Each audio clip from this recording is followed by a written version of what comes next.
Olá! Nos próximos vídeos, nós vamos falar sobre os teoremas que unem todos os conceitos que nós trabalhamos aqui em cálculo, que é conhecido como o Teorema Fundamental do Cálculo. Neste primeiro vídeo, nós vamos trabalhar na função integral, avaliar suas propriedades e realizar exemplos. E no próximo vídeo, nós vamos falar sobre antiderivadas.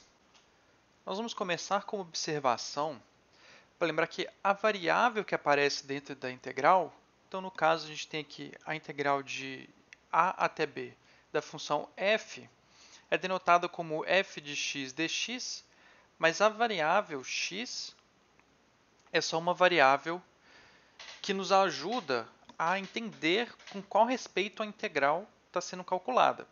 Porque veja que a integral a gente viu na aula anterior que a integral é um limite. Então ela é um número real. Esse valor é um número real fixado. Então ele não depende do valor de x. Essa variável, tanto o x quanto o dx, eles aparecem na integral como uma forma da gente lembrar com qual respeito a gente está integrando. De fato, veja que nos limites da soma de Riemann, os valores x e xj estrela e delta de xj são os valores que a gente está variando.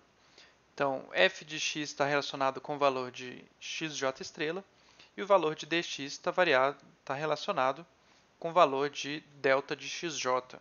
Então, só para lembrar, reafirmar, essa variável na notação da integral é apenas uma variável ilustrativa, ela não é uma variável de verdade. Com isso, nós vamos definir a função integral como uma função g de x, que é definida da integral de a até x da função f de t dt. Então, a gente está integrando a função f partindo de a e indo até x. Veja que se f é uma função positiva, então a função g de x calcula a área que está localizada entre o ponto A e o ponto x. E a gente faz isso no intervalo AB, que seria o intervalo de definição da integral. Nessas condições, ou seja, se a gente tem que g de x é a integral de a até x de f de t dt e f é uma função contínua, então o teorema fundamental do cálculo diz que a função g também é uma função contínua no intervalo AB fechado, ela é diferenciável no intervalo AB aberto e ainda mais, a derivada g' de x vale exatamente f avaliada no ponto x. Então, a derivada da função integral é a função integrando. E aqui a gente vê como que a gente está relacionando os dois conceitos que a gente está trabalhando até agora, que é relacionar a integral com a derivada. A derivada da função integral é exatamente a função que a gente está integrando, no caso, f de x. Se f de x agora é a integral de menos 1 até x de 2t mais t quadrado, para x entre menos 1 e 5, vamos calcular f' de x. Veja que 2t mais t quadrado é uma função contínua na reta, então ela também é contínua no intervalo menos 1, 5. Então a gente está nas condições do teorema fundamental do cálculo. Pelo teorema fundamental do cálculo, a derivada de f, que é a função integral, é exatamente a função integrando avaliada em x. Então, isso é exatamente 2x mais x ao quadrado para qualquer x no intervalo menos 1, 5 aberto.